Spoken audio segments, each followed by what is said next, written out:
At the center of a film coming out tomorrow are former first families of the country, including the late President Ferdinand Marcos.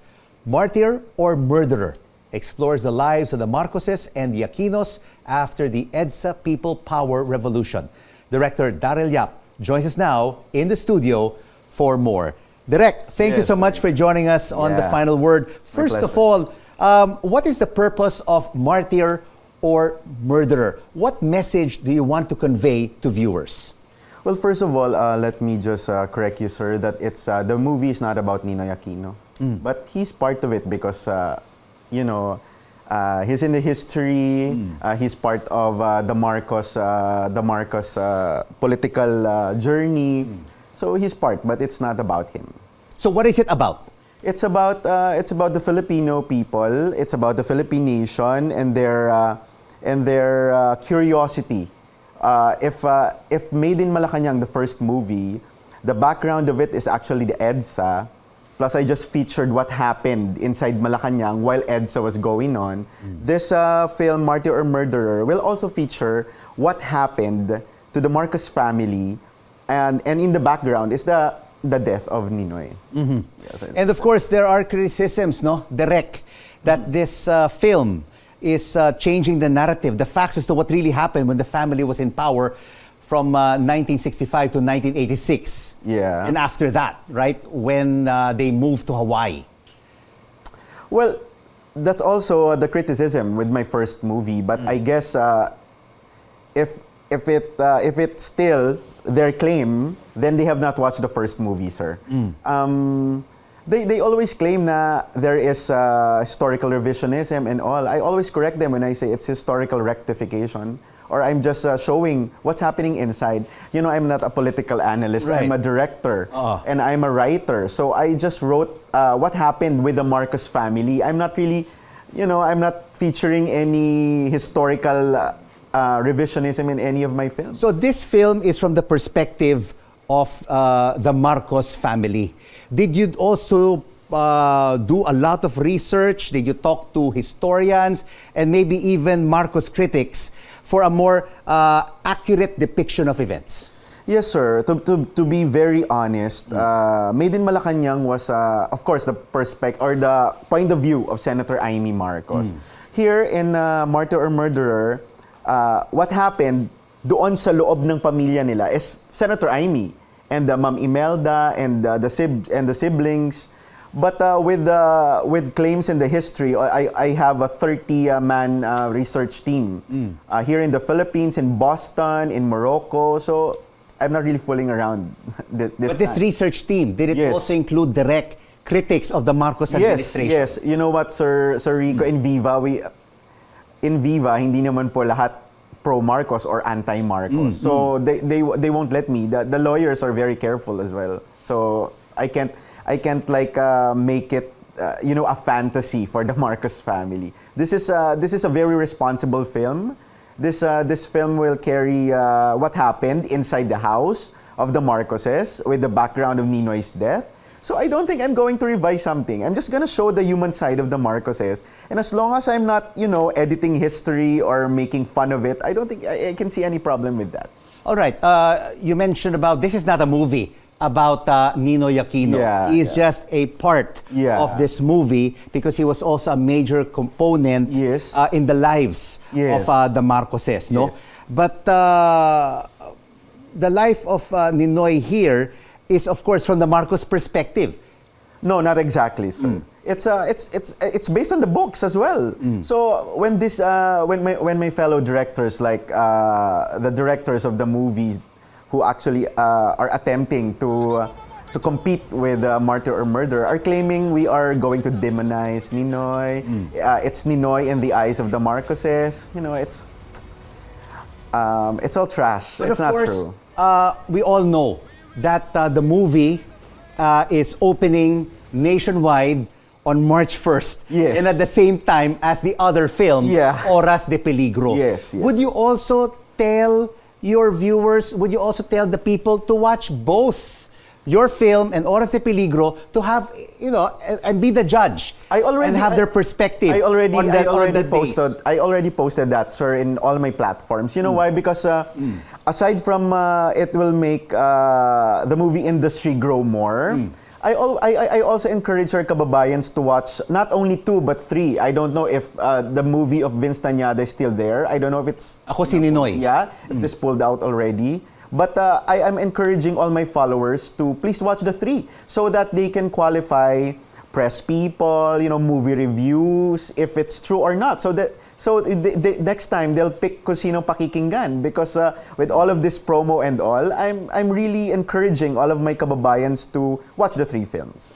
Direk, I was watching the trailer, Yeah. and I'm quite curious about this scene between Imee Marcos and her father. Yeah. And she says, nasasaktan ako kapag sinasabihan ka nilang mamamatay tao. Yeah. No, to her father. Yes. And then her father says, the former president and the late President Marcos says, tama sila, talagang mamamatay tao ako. Yeah. What is the context of that, Direk? Well, if I explain it to you, sir, You won't watch the movie anymore. Yeah, but it happened. It really happened when, of course, this is a revelation from the first movie. They didn't know that the Marcos children are very outspoken inside the dining table. I mean, in the dining table, as long as they talk freely with their father. So when Senator Imee, played by Christine Reyes, asked the dad about this, his feedback, well, all of people in EDSA saying he's mamamatay tao. Correct. So it's true that the late president said, it's true that I'm, a murderer. But what was the context? Nako, it's in the film. It's in the film, but it's well explained. It's well explained. Yeah, it's well After the late president says that. But would you consider the late president also a dictator? Well, there are instances. Yes. I am very transparent to the Marcos family. Oh. I said that... Because everyone says the late dictator Ferdinand Marcos. You know what? I'm gonna What be... is your opinion on that? Well,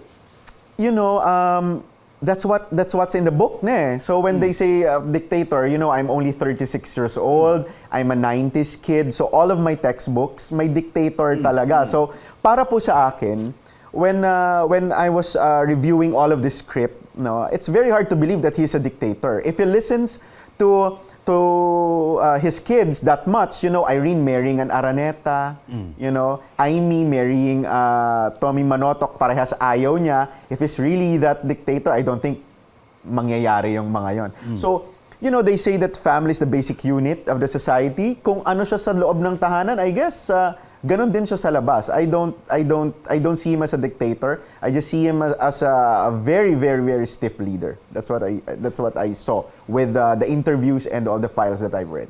The files, but of course, we also saw a lot of human rights violations that took place during the Marcos regime. You mentioned at the dinner table, everyone is open to each other, everyone speaks their mind. Yeah. Was the current president Bongbong Marcos and the sister Irene consulted for the content of this film? Sa kanilang tatlo, Senator Imee is the only, when it comes to movies, siya lang naman ang talagang may say. Kasi siya a producer, an actress. She's basically the face of Made in Malacanang. Yeah. Martyr or Murderer, and even the sequel, because this is the trilogy. Yeah. Yes. Well, we get permission about the artists playing. Of course, the script will not roll out naman if hindi nila approved. Even the matriarch, former First Lady Imelda, has a say in this film. So basically, everybody who's part of this film was consulted. Yeah, for permission, I guess, but not creatively, not the way I told the story. But I guess with the tiny details, we have to make paalam. You mentioned about that keyword permission. Yeah. Did you also ask permission from the family of Ninoy Aquino on how he's being depicted here in this film? I don't see the need of asking their permission. All of the materials that described Ninoy in my film is available in public. So I don't see. I don't. It's in the textbooks. Yeah, I don't have their number, so I don't know. I don't know. I'm sure they would have wanted to share the number with you. Okay, Direk. Here's another question. Were there any portions of the film that you wanted to keep in the end but did make the cut? Well, none. Because I can see it's a very cinematic film. Yeah, it's a big budget film. It was filmed in a couple of weeks. Yeah. And you even flew to Morocco. Yeah, well, at first, the lawyers of Viva, we are actually on a debate about 3 scenes about Ninoy. They want me to include a video evidence for evidentiary support. But all I have is actually books and magazines from people that is very tangible. One book is the only book actually now is in the Mapua Library. The Aquinos of Tarlac by national artist Ninoy Aquino is also very close to the Aquinos. Yes. So it's really very hard for me to have a debate with lawyers. No? But at first they want to cut those 3 scenes. 11 minutes to be exact. But when we had the meeting with Viva, because I was so arrogant during the time and say, if you don't want to put this in my film, then let's not show it at all. So nagalit. Yeah, because you also have to have your say. Yeah, of right? course. You're directing this film. Yeah, of course. Of course, in Made in Malacanang, what we saw was a tigress, Imee. What part of Imee do we see in Martyr or Murderer? And why was her Morocco journey so important also to this film? For the very first time, the senator is sharing to the public why she forged passports, why she went to Morocco, Portugal, and other countries. In Made in Malacanang, Senator Imee is like, yelling all throughout the film, very stressed and all. Here naman, you can see her in five different facets, I guess, because Martyr or Murderer has 5 timelines. 1954, 1987, 1983, and 1989, and 2016. So you'll see the development of the character of Senator Imee, and as well with the siblings, of course. And finally, we are now in the second part of the trilogy. Yes. What is the title of the third installment, and when are we likely to see this in the big screen? Well, I'm not allowed to say it, but I'm going to say it anyway. Well, I have Trilogy. It's Meme, Mom, Mam. So it's Made in Malacanang, Martyr or Murderer, and Mam stands for Mabuhay, Aloha, Mabuhay. I want to show it. I want to have it in cinemas on September 21, 2023. And what's the plot? Well, the plot is basically their life in Hawaii.